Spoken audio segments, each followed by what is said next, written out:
Hey there, guys. Welcome to Confessions of the Idiots. Everybody wants to confess, but not everyone wants to hear them. Today, I'm joined on the isolation tapes for part 2 with the great man himself, the head bopper, that's what I call him, the great Tom Ballard. Welcome back, Tom. Hello, losers. What's up? You fucking losers. I love it. That's what I call them. There's always a name for people on podcasts where the host usually comes up with a name for people that listen, their listeners. Have you got one for What the fuckers? What the fuckers? What the fuckers? What the Fuck fuckers? sticks. That's a classic. That's Fuck a sticks. classic. I don't. I consider everyone who listens to a podcast to be a loser, yes. So most podcasts, I will begin by addressing them as such. As such, yes. So losers is a good one, but you've never had losers, fuckheads, virgins is very popular. Yeah. Dumb fucks. Big fat loser virgin fuckers. Rat idiots, cunts. morons. Yeah. G'day, rat cunts. Dirty little pig boys. Oh, dirty little filthy pig boy with nothing going for them. Welcome to the show. Simps, all that, yeah. Tom, what have you been doing in isolation since I last spoke to you? Have you been busy, Tom? You've been going crazy? I'm trying to think. What have I been doing? I've been trying to write more things, trying to write more long-term pitches, try to figure out, get people to give me money. My UK management became redundant, so that was cool. Okay. So things are going really well. Okay. Yeah, I've mainly been, whenever I've got sad about the situation, I've just hung out with my boyfriend. It's been nice, but still pretty bad, I reckon, on the whole. Oh, you reckon on the whole it's pretty bad? That's uplifting. It's a nice. That's not about my sex. That's not about the sex I'm having. Good. No, has the sex been uplifting? Would you describe it as uplifting? The sex on the whole has been great. Yeah, great. Well, that's nice. Well, I wouldn't call you a loser for that, Tom. All the listeners out there are fucking losers because they're not having sex. You're the only one that's having sex. You're not a virgin. You've told me that many times, and you always bring that up. And I don't think it's defensive at all, Tom, but you do bring it up a lot. I just want to clarify. You want to clarify? I think I give off a virgin energy, and I want to make it clear that I fuck. Yeah. You fuck constantly. Well, Tom, we have got some great online confessions for today. I got 2 for you today. I'll be the judge of that. You'll be the judge of that. So I got the first one that comes from Natalie. Natalie writes, and this is a great introduction, Tom. And again, you'll be the judge of that. But listen up, losers, you fucking rat dog cunts, because this is the first. No, she didn't say that. Oh, right. Sorry, I thought that was her opener. I was like, wow, I do respect this. This is cool. She's got Natalie your energy. Fucking gets it. Yeah, she's a virgin too. No, she says, my name is Natalie. Great. You like it so far?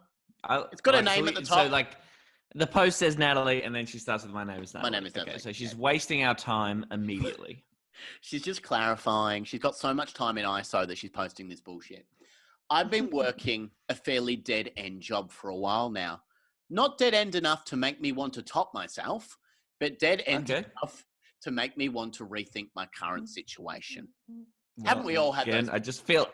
I feel like if Redown was here, I feel like her energy and her spirit is telling me to tell Natalie that she should definitely kill herself, regardless of what this confession is. Redown would also go on to tell you that you're not gay and stop fooling everybody. Yeah. I think that would be, that's all her energy, Tom. Yeah. Oh, I miss it. I miss being in the same room as people would tell me such things. I know. Have you been Zooming Redown at all? I Zoomed her last night. I'll say it.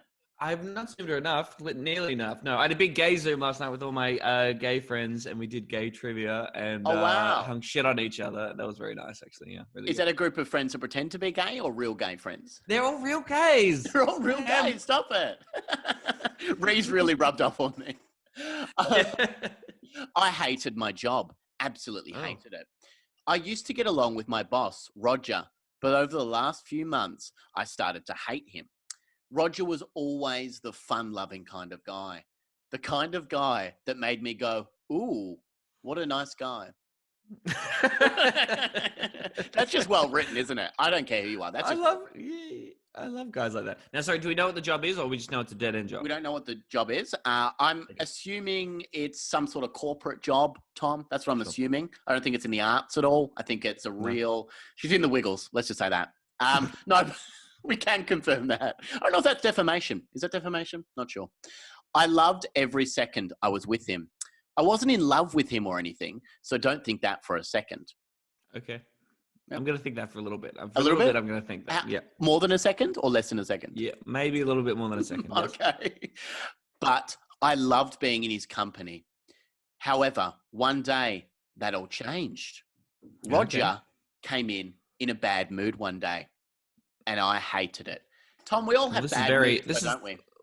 Well, sure, but we're not all Roger. See, Roger's a fun-loving guy, and so if he's not loving fun, if he's like, hating just being, if he's depressed, if he's clinically depressed, that goes against everything.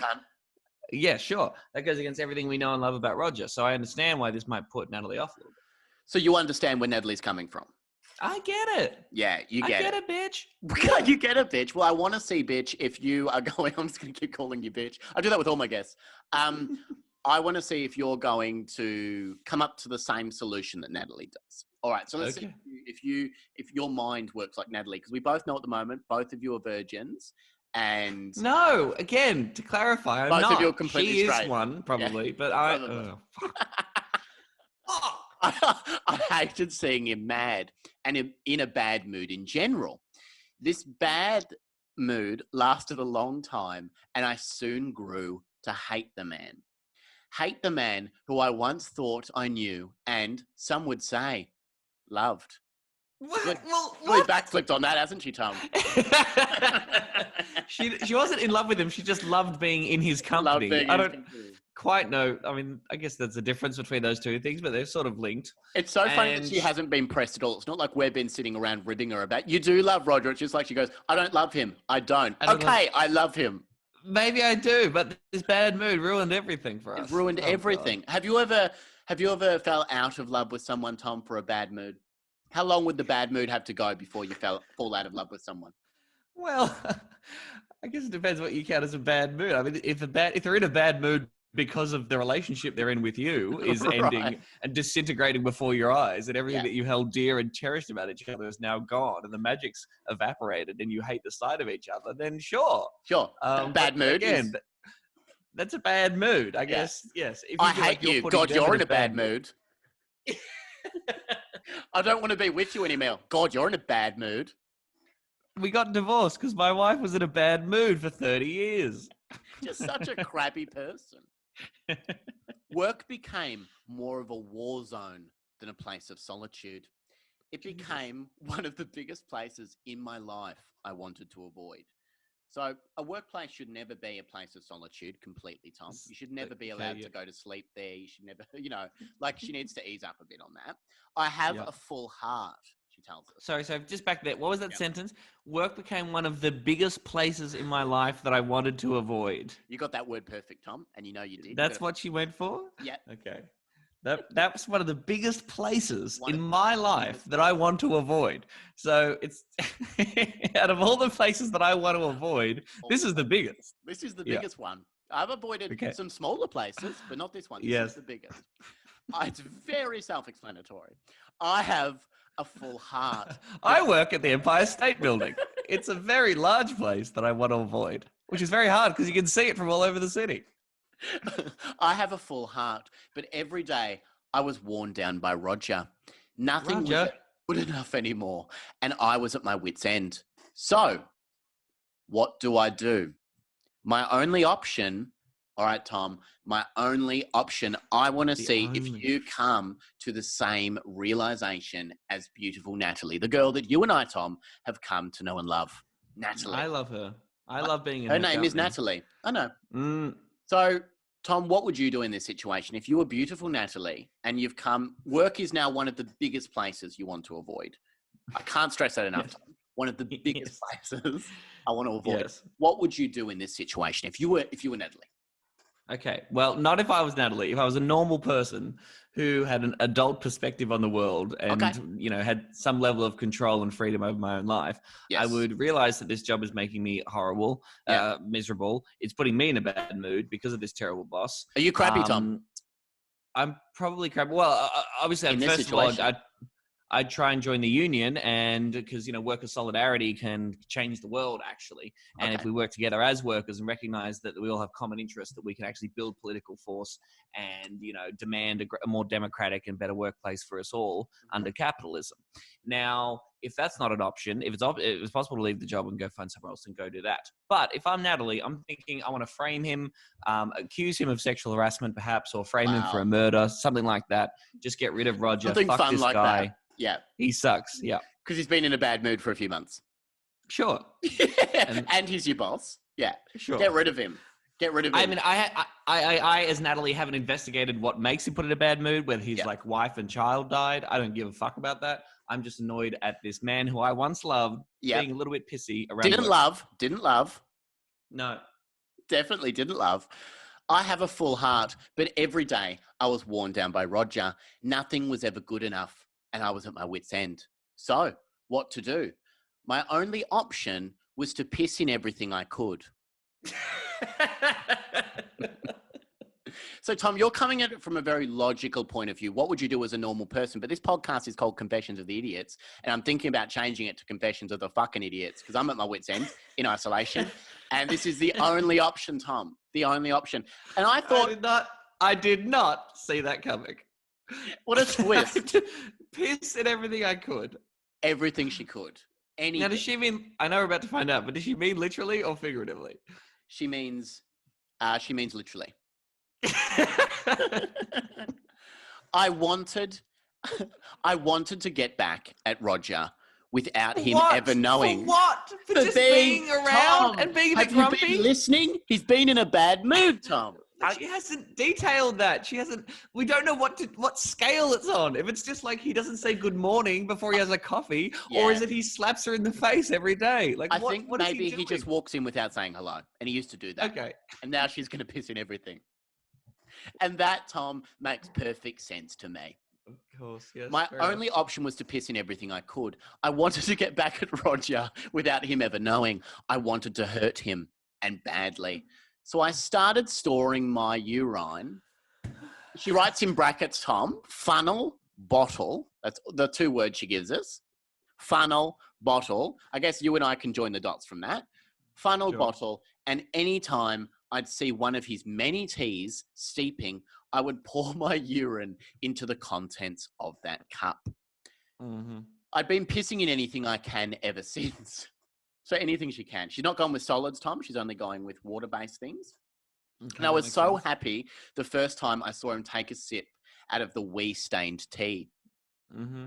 But I just kept doing it and found myself more and more elated every time I did it. I would piss in his soup, add piss to his coffee, anything I could. There's a big difference between pissing in something and just adding your piss to something. Yeah. I mean, pissing into something implies that, she's literally got the cup, she's squatting over it, and she's getting in there. Yeah. Storing the piss, obviously it's a more practical solution if you want to put your piss in people's drinks and soups. It's calculated. But it's calculated, but it's like, you're really just, adding piss. You're adding in a dash of piss to an already existing fluid as opposed to squatting over and fully committing. But anyway, go on. My favorite part of a recipe, add a dash of piss. Anything I could, although I'd steer clear of water. So Natalie's clever. She doesn't go into why, but I think she's a thinker. She's a thinker. We know that. Hey, I didn't order apple juice. What is this? I'll drink it anyway, I suppose. Because I'm in such a bad mood. That's classic Roger. But there's piss in my drink. Could anything else go wrong today? But the other day, Roger came in with tears in his eyes. Unbeknownst to me, or any of us, Lydia, his wife, had cancer and was not going to make it. He was very sick, and he apologised to everyone in the office if he'd been a little bit roughy. He'd been acting out on us, and now I feel awful. I've stopped doing it now. That's not the issue. But I wonder... Very big of you. I love it how these people have their own parameters with everything. I know. That's not the issue here. No. You don't need to I tell love us it. She's like, look, I've stored out these 4 new bottles, so I really, got to get rid of them somehow. Fucking hell. But I wonder if perhaps I should tell Roger what I was doing in a private moment between us. We were so close. And I think I need to be upfront with him. It's eating me up. And the least I can do for such a kind, sweet man whose wife is now dead. Great way to end a confession. She's got a great start and a great ending to the confession. I loved it how I didn't love it how Lydia died in this story, but we didn't get to know Lydia, but I feel emotional for Lydia. I don't like how Lydia has died within 3 sentences. No. Like, there's not much character there. We No. spent a lot of time on the piss, on the variety of yeah. piss, drinks and such that the piss was put in, but not so much on, Lydia as a person. And that Natalie does not love Roger and never No. has, so don't get it wrong No. there. What would you do in this situation, Tom? Now, obviously, Natalie thinks the best course of action here is in a private moment to walk into the office and say, Roger, I'm so sorry about your dead wife. For the last 3 months, I have been urinating in... Well, I've been storing my urine and I've been putting it in your steeped tea and soup. Would you ever do that, Tom? Do you think that's a good way forward to keep your job? I would say no. That's... Yeah. I mean, I'm really thinking You and about I it. are so different, no. Tom.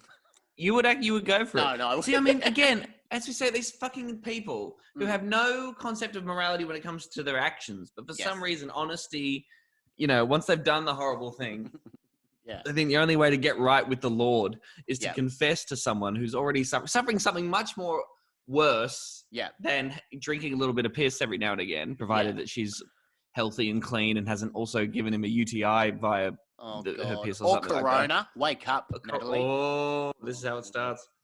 So, I mean, no, this guy doesn't need to know that he's been drinking piss over the past couple of months. You will get fired, Natalie, which you should. I mean, you should get fired. Yeah. You should. Yeah. Because you're a psychopath. But I would say just try and move on with your life. Yep. And let Roger mourn and grieve in peace for the love of God. And then maybe he'll get back to his fun-loving self and will wear a wacky tie every now and again. Oh, not be such a goddamn grump. What a downer. Yeah, what a downer. What do you think, Tom, that she should maybe go to the funeral and say it there? I mean, that would be funny. That would amuse me. It would be a great moment in Curb Your Enthusiasm or a show like that. Could be a very funny moment in a show. That maybe Natalie should just move jobs and never talk to Roger again. Yeah, I think not doing whatever Larry David would do is probably a good way to live your life. So the opposite of that is a good call. Just don't go to the funeral, Natalie. I know that wasn't in your head, but maybe I'll put it there. Don't do that. That's a terrible decision. Always a bad decision. Don't go. She'll make it about her in some way. Natalie will be able to find a way to make Lydia's funeral after her death from cancer about her experiences at work and how she's been feeling slightly marginalized in the workplace. I think, Tom, we can safely say that Natalie is the best because we've got one more confession that comes from Nick. This is a final confession. I've done something awful. So he doesn't go on to say, hey, my name is Nick. That's not how he starts the confession. He gets right into it. The crux of it. And this is half the length of the Natalie one. I've done something awful to my best mate, Joe. He did something mean to me one day with the boys. He was a bit of a regular sack tapper, really, and I fucking hated that about him. But one night on my 21st... Can we explain this? Of course. A sack tapper? Yes. So he just dogs the boys. I think he just taps them in the sack, hits them in the sack, and laughs with the boys. I think that's Joe's general vibe as a bad person. Is it like flicking them with a towel or whatever as well? Or probably. Just tap in the sack. Maybe just a bit of tap, tap, tap. We don't know. He doesn't go into any of that, but he just says he's a bit of a sack tapper, really. And I fucking hated that about him. But one night on my 21st fucking birthday, he told my parents about the time I had sex with a ladyboy on a boys' trip to Thailand. Like, legit didn't know she was a ladyboy, and the boys have honestly hung my ass out to dry ever since. So embarrassing. So he didn't tell the parents. This was obviously a speech that Joe made at his 21st birthday. So not just the parents. Right. Okay, yes. So Yeah, I'm imagine having- just bailing up the parents in a corner at a 21st and saying, Yeah. Mr. and Mrs. Nick, I have something to tell you about your son. But so obviously this is in front of a lot of people, and the boys have been Yes, and it's a talking to him hilarious about it. joke. Yeah, of course. Sure. And this happens at 21st speeches, Tom. Sure. You know, of course it does. So I know. So you know, you've been to a 21st before. Mm. Can you confirm that, Tom? Can confirm. Can confirm. So At my very own 21st, people told hilarious and embarrassing stories about Right. me. and you're fine with it. Yeah. Yeah. Do you think Nick's going to be fine with it, Tom? What's your hunch? I didn't plan to exact revenge on any Right. of those speech makers. No. So embarrassing. I was furious. What a thing to bring up in my speech. And then everybody knew. Everybody brought it up. It was once a small in-joke with some lads and turned into the meanest thing you could ever imagine. I'll tell you what, Tom, it is the meanest thing I can ever imagine. But I haven't got a very good imagination. It No, was okay. going global, Tom. Going global. And now What? the fact that he had sex with a ladyboy, gone global. So now everybody knows about it. You and I know. People that don't know, Nick knows. It didn't go global. I don't know if it's quite like a Pitbull, Mr. Worldwide kind of vibe, but Go on, Mr. Worldwide. It was going global, and now everybody would pay me out. Sorry, for it. I just hate that expression so much, and I hate Nick for using it. What a self-centered opinion that like people in your circle are talking about something, so something's going. Yeah. global. Anyway, Well, it went global, and carry on. Tom, he goes on to explain, even my sister Stevie paid me out for it. And I What? told Even her fucking Stevie? wow. Even Stevie. And I told her to go fuck herself, but inside it really hurt. Okay. So he seems like a great guy, Nick, to be honest. Anyone that brings anything up, go fuck yourself. All right, move on. He's got hurt It's just feelings. like, I guess people still have, transphobic and homophobic feelings, but I don't know. It's 2020. Yep. He got laid. Isn't that good? Isn't like Yeah. a Doesn't cool matter. thing? Yeah, and to move do. on. It happened on a boys' trip, Boys It's fine. trip. And don't men, even straight men, go to Thailand specifically to have sex with ladyboys? Anyway, Probably all of Props. them. All right. Yes. If you're listening, look at your partner right now and ask that question. Have they had sex with a ladyboy? Probably. The answer is 75% of all people have. So, Okay. Make sure that they're listening to this podcast as well, though. Like you need to give context. You can't be like on your headphones and just turn to your partner and go, "Hey, you had sex with a ladyboy." You're like, you need to give a bit of background. Yes. So a few nights later, went out with Joe and the girls. I went off and fingered Joe's girlfriend. Okay. Yep. So out with all the girlfriends, and Right. Nick just thinks I'm just going to go off and finger Joe's girlfriend. We went outside. Turns out she's a ladyboy. Turns out, full on me. Full on me. We went outside. We went outside, and she was loving it. We had always had a bit of harmless flirting back and forth, but it never amounted to anything. So, out of pure spite, I just fingered her, plain and simple. What do you think of that, Tom? Just plain and simple. Just fingered her. You don't think Plain and simple. Plain. No bells and whistles. Just normal. just a good old fingering, a normal fingering. Beautiful, normal fingering. She turned out to be Ladyboy. Very embarrassing. Plain Oh and my simple. I didn't feel regret straight away, but recently they announced that they're getting hitched, and I wonder what I should do. Is it time for me to just ... come clean? I don't think Joe needs to know. I'm over all of the ladyboy stuff now. So he's completely he's beyond that now, Tom. Don't worry about it. He's not hung up on that. He's moved on. He's grown moved on. up. He's just Yeah. posting about fingering a girl on a confessions forum. Yeah. He's a man now. He's a stable person. Yeah, is that how you become a man? You become a man when you start posting on Reddit nonstop. Now that's a man's man. I'm all over this ladyboy stuff now and just want to be a good friend. But there's this Oh, does that mean weirdness- he's just like he's really into ladyboys? Like, I'm all over the ladyboy thing, man. Or maybe it does. I'm all over him. That's kind of my thing now. But there's this weirdness between his girlfriend and I that I think needs to come up. Otherwise, Joe is going to marry her and not even know where my fingers were. Oh, God. All right. This The is end. Nick. He says the end. Loves it. He doesn't have any regrets. He fucking loves it. He He fucking thinks loves he's a that. legend. He Yeah. finger banged the lady that is going out with a guy who gave him a bit of shit and made him feel slightly emasculated at his 21st birthday. Of course. Nick, you're a pathetic loser idiot. That's huge, Tom. A pathetic loser idiot. That's also what I'm I sorry should for that start very calling strong doctors. language. Yes, yes. Hey, pathetic sorry. loser idiots. I'm sorry for the strong language, but it just feels right. Yeah, well, that's and okay, Tom. If he has a weird thing with the fiance, the woman, That's fingering. Yeah. that he has fingered, then he can just work that out with her. And Right. if they're going to continue being friends with Joe and they're all going to get along as a friendship group, but there's some weirdness, he could have a private conversation with her. Just say, hey, look, that's behind me and stuff. So, Tom, you think act like an adult again and have a private conversation? I mean, I feel like if I keep giving this kind of advice on this podcast, some of these idiots who are confessing might sort of turn their life around. But They really it could. never seems to happen that way, and it would be less funny. Yeah.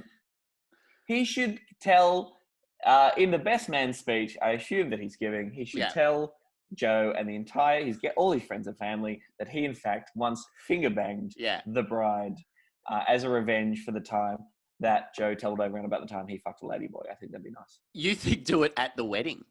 I think so. I think that's a normal thing to do. I mean, other than that, they could actually go to Lydia's funeral and do it there. Meet Natalie there. She could make her speech about pissing in something. My worst nightmare at the moment, Tom, is that people out there, the crazy people who write these confessions, they're all going to get therapy, and then this podcast will come to an end. And, I'm happy that these people are pissing in things and fingering people. There's not enough fingering in the world, Tom. I've said that before, and I'll say it again. You can quote me on that. Don't at me, but you can quote me on it.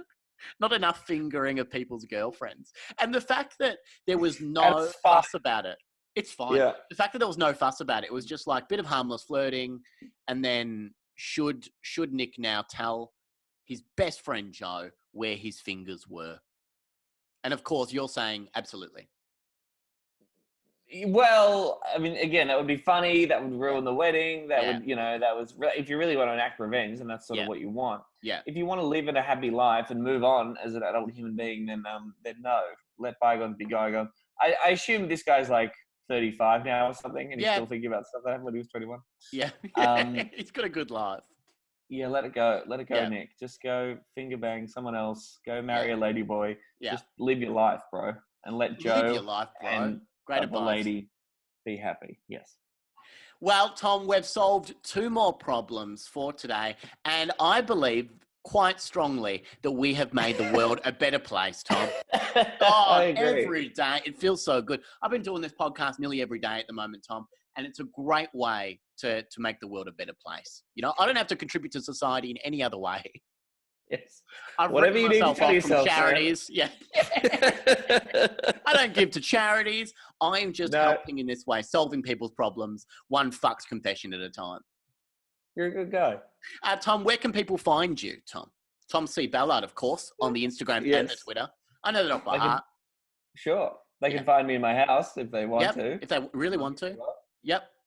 Yes, on the social media, I have a podcast called Like I'm a 6-Year-Old, which I'm posting where I talk to people about their politics. Just had an episode with Caleb Bond this week.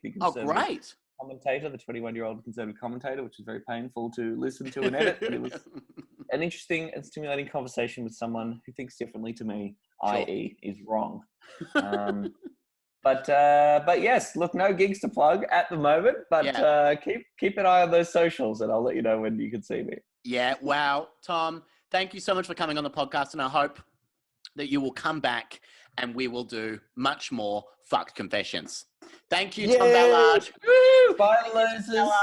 Bye, virgin idiots.